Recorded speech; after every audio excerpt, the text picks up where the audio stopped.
Hello my viewers and welcome back to my channel. In a poignant and eye-opening video, a palm-color woman bravely shares her daughter's recent experience with racism in healthcare. Now through her candid testimony, she sheds light on the pervasive nature of racial discrimination within the medical field, challenging the notion that racism in healthcare is a thing of the past. Now, the speaker begins by unequivocally affirming the existence of racism in healthcare, debunking any denial or dismissal of its prevalence. Now, drawing from her own experiences as a healthcare professional, she recounts numerous instances where Black nurses and patients have been subjected to discrimination and unequal treatment based on their race. However, the focus of the video centers on a recent incident involving her biracial daughter, who was confronted with blatant racism while performing clinical duties. Now, despite being a competent healthcare provider, her daughter was denied the opportunity to administer care to a palm-color patient solely because of her race. The heartbreaking reality of the situation is laid bare as the speaker highlights the ignorance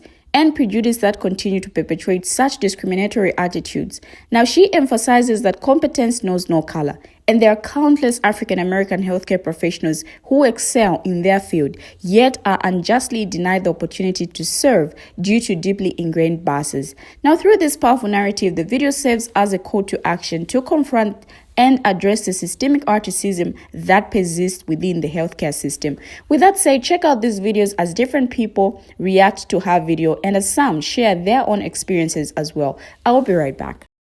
Racism in healthcare definitely exists, and if anyone tells you it does not, they are a liar. And my daughter just experienced it for the first time today. I cannot tell you how many times I have been called to a patient room because, one, either the patient feels like the nurse that is African American is incompetent and does not know what they are doing, or two, they just do not want an African American nurse for no reason at all. I also cannot tell you the amount of times I have had to chastise or reprimand a white nurse because they are not giving an African American patient the exact same treatment or care that they would give a white patient. So my daughter is doing clinicals, and she went in today to do an echo scan on a patient. This patient, she said, was in her early 90s, white patient. The patient had her daughter in the room with her. My daughter is biracial. So to the world, of course, she is perceived as African American. They went in to do the scan. The daughter and the mother immediately looked at my daughter and told the preceptor, my daughter's preceptor, who is white, that they did not want my daughter to do the scan. They did not want my daughter to touch their mother, her mother. The preceptor said, I'm not sure what is the problem. She's very competent. I am right here. If anything, is done wrong, I can correct her. The daughter proceeded to say she did not care. She did not want my daughter to do the scan. She did not trust it. She did not want my daughter to touch her. The preceptor pushed her for what was the problem. The daughter finally admitted it's because she's African American. She does not want her touching her mother. She does not feel like she is competent enough to do the job. My daughter looked at the preceptor. The preceptor again advocated that she's very competent, that she's right here overseeing. The daughter insisted she didn't want her to touch her. The preceptor said, it's fine, I'll do it. My daughter stepped out of the room. She did not get disrespectful. She actually went to the car and called me. She was in tears. She was so upset. Now, my daughter is a lot like me. My daughter actually wanted to go the fuck off. But because she knows she is a professional in a professional setting, she walked out and she came to call me. As a mother, I am pissed. I am just totally pissed off that my daughter was treated like that. But as a person who has worked in healthcare for many years, I'm disgusted. I am disgusted that people are this fucking ignorant in 2024. My daughter is very competent, and there are thousands and hundreds and millions of African American healthcare givers that are extremely competent. Some that are far more competent than their white counterparts. But ignorant ass patients like this and their families will never get to experience these wonderful healthcare workers because their fucking mindset is so stupid. And I hate that my daughter had to go through this. I am truly disturbed. But it's the reality of the world we live in. That people are just this fucking stupid. Okay. So, this comment here. It's not just black people. Women in general get treated like shit. Women in general get treated like shit in this country or around the world because you are a woman. That is just a fact, right? But that's not what we're talking about here, right? And it's gaslighting, and I'm going to tell you honestly, it's insulting and hurtful to black women, right? When I say hurtful, I mean we understand that this is the response that we get anytime we try to highlight things that happen. Now, I also said in my post, I said, I understand that all women and all people experience at some point, you know, someone, or maybe you've experienced what I would call medical negligence. Medical negligence is much different from being targeted as medical racism. When you are looked at because they are taught in school, doctors and nurses, that when they're taught that black women and black people in general don't feel as much pain as white people, as their white counterparts, right? That is what is taught. So this is what's embedded in them. And these are the people that are treating us at hospitals. Now, this didn't just happen overnight. This is something that, again, was embedded. Let me show you what I mean.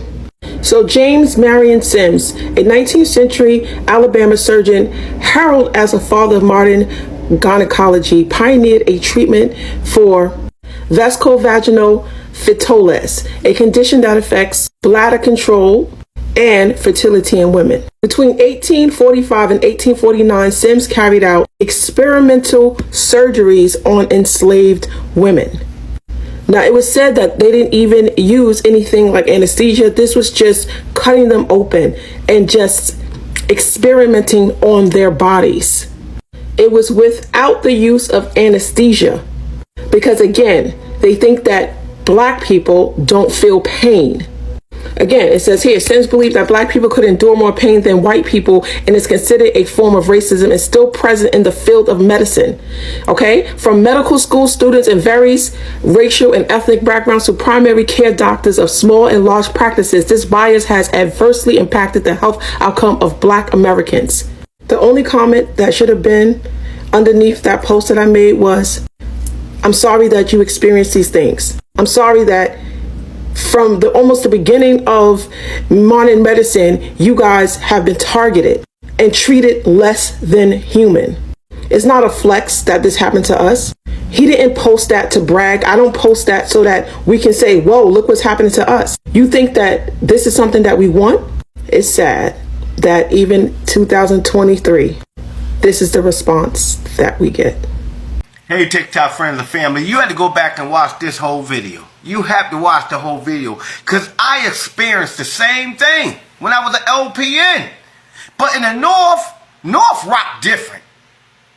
And I can tell she's from the South. The South is ignorant. They're very stupid when in the medical field. But when I went in there, I passed out my meds and I had to do wound care. Like, if y'all know what I'm talking about, you had to clean the wound, patch it, whatever. The son looked at me, no offense, it's nothing about you, but I want you touching my father. I said, what? I don't want you touching my father. It's nothing against you. I said, it must be against me, bro, if you don't want me to do my job, bro. He said, no, did it? He was from the South, but he was in the North. You dealing, everybody know in the North, we don't play that shit. Not in the medical field, we don't. So, I go get your supervisor. So he put my supervisor in there. It said the same thing. I feel uncomfortable for a black man to touch my dad. I'd rather have someone who looked like me touch my father. My supervisor said, he was white. He said, let me tell you something. He said exactly the same way. I overheard him. Let me tell you something. It'd be a cold day in hell if I go to another floor just to pull another nurse or LPN off that floor to come all the way off they station to take care of your dad. Now, if you don't want this young man to take care of your father, I will call the ambulance and we will place your father somewhere else. sir, we already short-handed. That white supervisor was pissed. We already short-handed, because we always short on nurses, boy. We always short. We short-handed. We short-handed, and he said, if we wasn't short-handed, I still wouldn't pull another nurse off her station just to take care of your father. So what it gonna be, sir? You're gonna let this young man come in there, or we could call the ambulance and send him somewhere else. And when they call the ambulance and send you somewhere else, it's not a good nursing home. I'm telling you. When we bring you somewhere, we're going to make sure you get the shittiest nursing home. So, he said, well, well, okay, if he know what he's doing. I walked in the room. I said, excuse me, sir, can you please leave the room? Oh, I wouldn't know. I have my rights. Can you please leave the room? I don't want you in this room when I'm taking care of your dad. So can you excuse yourself? And every nurse, every LPN, and a CNA have a right to tell the family to leave the room if they're going to stop you for doing your job correctly. He going to say, well, I don't have to leave. My supervisor came back down. Sir, did he tell you to leave the room? I don't leave. Sir, did he tell you to leave the room? Do you need to be escorted out of here with you and your dad? I don't play that shit, bro. But I know she talking about the South. The South dog the shit out of their fucking patients, bro. The South do not treat your patients right. Especially, they don't speak to white people right either. I see them dog the shit out of white people. So I'm not going to say they only treating black people in the nursing home bad. They dog the shit out of white people too. Old ones. You just don't know it because you ain't in there participating seeing your mama every day. You facts. I'm going to tell you a joke. I had to end it off with a laugh. I had to end this off with a laugh. And all black CNAs and black nurses and white nurses know what I'm talking about. This white lady came in a Ragley nursing home. And the mother dropped her off, told her what she liked and everything else. Why'd she bring her to an all-black facility? We didn't see the mom in about 2 weeks after she dropped her off. When her mother came back, when her daughter came back, she didn't recognize her mother. Her mother had cornrows all in her hair. Her face was greased up. Walking to the restaurant, walking to the dining hall, they playing, you're a big fine woman, want your back your ass up. Her mama up there bagging it up. That shit was crazy. She didn't even recognize her own mother. Shit. Your mother turned black in the black nursing home, boy. She be talking slang and everything. But what that young lady talking about is a true story. It only happened in the South. In the North, we don't play that shit. In the North, we don't play that racist shit. We racist, but we don't play when it comes down to medical because we already short-staffed and you coming with your bullshit, we'll kick you and your elderly out of that motherfucker. Man, you have a blessed day. Racism is a public health crisis. Story time. I'm a nurse. I was one of the nurses that traveled around this country taking care of coronavirus patients during the pandemic. I started in New York, and from New York I went to Philadelphia. And I was working in one of the most prominent hospitals in the ICU there in Philadelphia. And this is what I saw with my own eyes. There's a black woman, a mom and a wife. She had 2 twin boys and a husband that loved her intensely. She came into the hospital, into the ED, complaining of shortness of breath. Chest was tight and heavy. She tested positive for coronavirus. She stayed in that hospital for a long time and her husband could not go with her, so there was no one there to advocate for her. She was already weak when he dropped her off, but because of quarantine laws, he could not go in. She called him on the phone, on her cell phone, and she said, baby, I think we need to leave. Come and get me. I think I need to go to another hospital. He said, why? She said, because I've been sitting here and it's getting harder and harder for me to breathe and nobody's come in this room. He told her, baby, the hospitals are full and right now they have you in a room. So it's best for you to stay there and let's find out what they see. So she did. He said, I'll stay on the phone with you. They stayed on the phone talking. He talking to her getting more short of breath until her phone died. He said about 3 hours later, she called him, still short of breath, and said, they're sending me home. He said, are you sure? Baby, you sound worse. She said, yes. They said, I'm not sick enough, and if I get any sicker, that I need to come back. So he came and picked up his wife. She stayed at home for 2 more days. She returned back to the hospital, where they put her in an ER room again and left her there.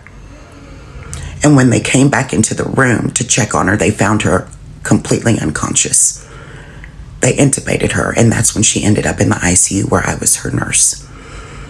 I talked to her husband on the phone, and I know that he was talking to me about her, trying to humanize her to me.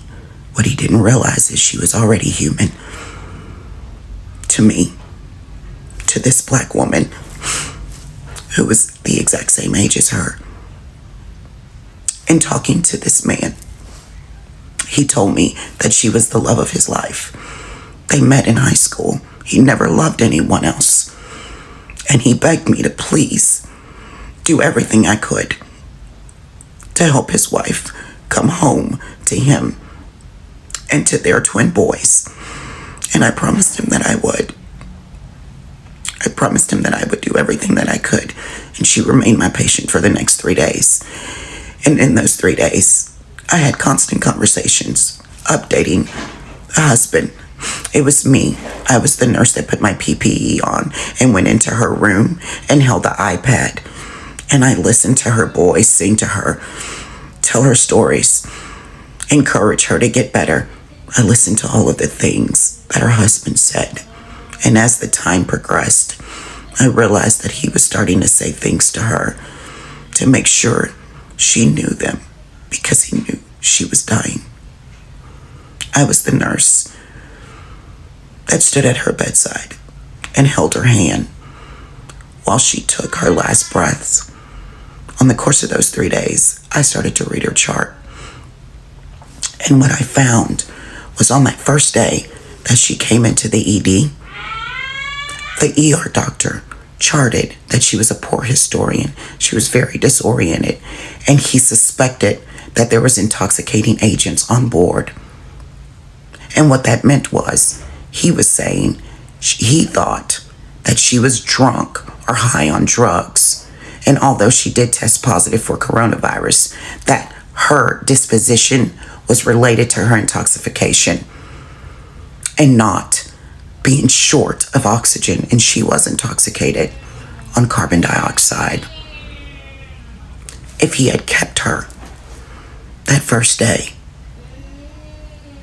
we maybe could have saved her life. But because he looked at that black woman and assumed that she was on drugs, he sent her home, and she ended up dying. That man's wife, those boys' mother, the love of his life, died because a doctor looked at the color of her skin in the middle of a pandemic and thought she was intoxicated instead of dying from coronavirus. I stood at her bedside while she took her last breath, listening to her husband say his final goodbyes. Now, in her courageous testimony, the speaker sheds light on the pervasive issue of racism in healthcare, drawing from her own experiences and those of her daughter to underscore the urgent need for systemic change. Her account serves as a sobering reminder that despite advancements in medicine and efforts towards diversity and inclusion, racial discrimination continues to plague the healthcare system, impacting both patients and healthcare providers alike. Now, the speaker's assertion that racism in healthcare is not only real but prevalent is corroborated by numerous studies and reports documenting disparities in healthcare access, treatment outcomes, and patient experiences based on race. Research has consistently shown that Black patients are disproportionately affected by a myriad of healthcare inequalities, including lower quality of care, higher rates of medical neglect, and increased likelihood of experiencing bias and discrimination from healthcare providers. The speaker's anecdotal evidence of witnessing Black nurses and patients being subjected to unequal treatment and discriminatory attitudes aligns with broader patterns of systemic racism within the medical profession. Studies have shown that healthcare professionals of color, particularly Black nurses, face significant barriers to advancement and are often overlooked for leadership positions, contributing to feelings of marginalization and exclusion within the healthcare workforce. The incident involving the speaker's daughter, who was denied the opportunity to provide care to a patient solely because of her race, highlights the insidious nature of racial bias and prejudice in healthcare settings. Despite her daughter's competency and qualifications, she was unjustly denied the opportunity to fulfill her professional duties, underscoring the deeply entrenched biases that continue to permeate healthcare institutions.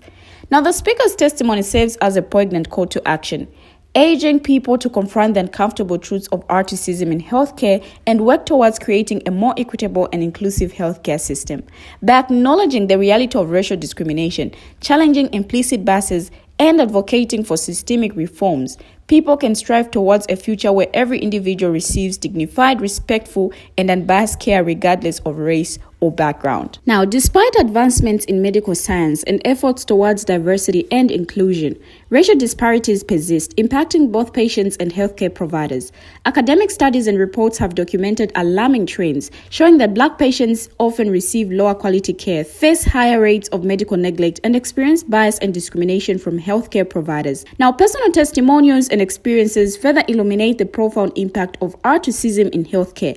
Stories shared by patients and healthcare professionals alike highlight instances of unequal treatment, prejudice, and denial of care based on race. Now, these narratives underscore the urgent need for systemic change and the importance of addressing implicit biases and structural inequalities within the healthcare system. Healthcare equity organizations play a crucial role in advocating for change and promoting awareness of racial disparities in healthcare. Now, through advocacy initiatives, educational resources, and policy recommendations, these organizations strive to dismantle systemic barriers and advance health equity for all individuals, regardless of race or background. Now, racism can be defined as a form of social formation embedded within a network of socio-economic and political entities in which groups of people are categorized and hierarchically ordered through a historical process of racialization. Now, groups of people who are racialized as inferior, henceforth referred to as racialized minorities, are devalued, disempowered, and subjected to different treatment in various institutions, including healthcare,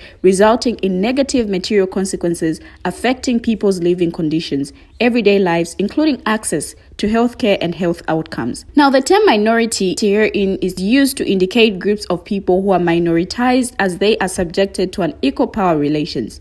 Racism is a dynamic historical process that continuously undergoes change and finds new forms of political, social, cultural, or linguistic expressions.